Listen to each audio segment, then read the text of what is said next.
Assalamualaikum all of you. I will explain poem A Tiger in the Zoo, class 10. He stalks in the vivid stripes. Now stalks मतलब क्या होता है? Stalk means शान से अकड़ के चलना, शान से अकड़ के चलना. In his vivid stripe, vivid means shining, चमकीले, and stripes मतलब जैसे टाइगर की बॉडी में होते हैं ना lines, that is known as stripes. The few steps on he of his cage मतलब उसकी जो केज है, केज के कुछ यहाँ मतलब टहलता है. Whenever we visit a zoo what we see tiger move from here till here मतलब वो अपनी केज में इधर से उधर टहलता है. On pets of velvet quite, pets मतलब क्या होता है, उसका जो वेलवेट वाला पोर्शन, गद्दी बोलते हैं ना, उसका हाथ जो होता है, उसका हाथ का जो पोर्शन होता है गद्दी, वो कैसे होती है, वेलवेट जैसे होती है. बिल्ली के पंजे देखे होगे ना, ऐसे ही टाइगर के पंजे होते हैं और वो वेलवेट जैसे. In his quiet rage, quiet means quietly एकदम, एंड रेज मीन्स एंगर, चुपचाप गुस्से में इधर से उधर टहलता दिखता है हमको. He should be lurking in shadow, lurking means to hide, छुपना. Sliding through long grass, sliding मतलब पास होना, उसकी जो लंबी लंबी घास होती है उसके पास होते, वहाँ से गुजरते, उसे कहते हैं sliding. Near the water hole, वो अपनी मेमोरी बता रहा है कि वो जब केज में नहीं था तब क्या था, तो वो क्या करता था, पास होता था लंबी लंबी घास के पास से. Near the water hole, water hole किसे कहते हैं, गर्मी के, जहाँ गर्मी होती है वहाँ पे पानी जमा होता है, जहाँ पे सारे एनिमल्स पानी पीने आते हैं, वो जगह को कहा जाता है water hole. Where plump deer pass, plump means क्या होता है, ज़्यादा फैट वाले, मोटे. डियर मीन्स हिरन, जहाँ से हिरने पास होती थी.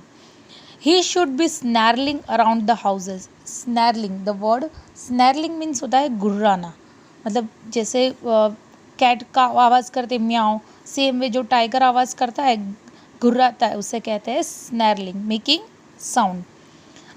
एट द जंगल्स एज, जंगल के एज, एज मतलब होता है किनारा, जंगल के किनारे से वो गुजर रहा है.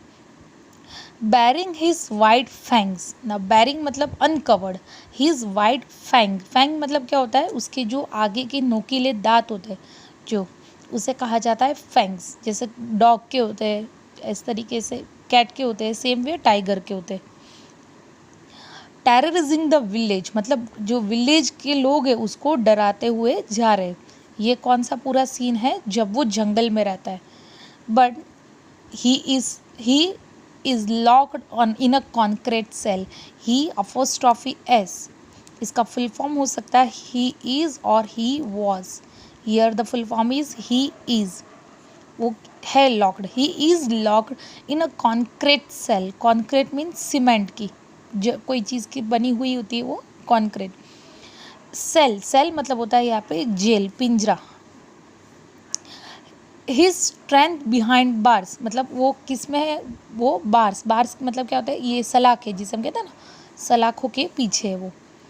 Stocking the length of his cage ignoring the visitors, वो गुस्से से इधर उधर जा रहा है, और जो विजिटर्स है, जू में जो लोग टाइगर देखने जा रहे हैं उसको उस विजिटर से कुछ लेना देना ही नहीं, उनकी तरफ देखता ही नहीं है, वो इधर से उधर गुस्से में जा रहा है. He hears the last voice at night, रात में सोने के पहले उसको सिर्फ एक आवाज़ आखिरी जो सुनाई देती वो क्या है, द पेट्रोलिंग कार्स. पेट्रोलिंग मतलब क्या होता है, जो रखवाली करता है, जो देखने आता है सब सही चल रहा है नहीं चल रहा है, पेट्रोलिंग करता है, वॉच रखता है, उसकी कार की आवाज़ उसको रात को सुनाई देती है. And stairs with his brilliant eyes, stairs मतलब होता है घूरना, किसी की तरफ फिक्स्डली देखते हैं ना, एक धारा देखते हैं, उसे इंग्लिश में कहता है stairs. And stairs with his brilliant eyes, चमकीली आंखों से वो किसको देख रहा है, एट द ब्रिलियंट स्टार्स, यानी एक धारा वो रात को स्टार्स को वो टाइगर देखता है. For any doubt you can contact. Thank you.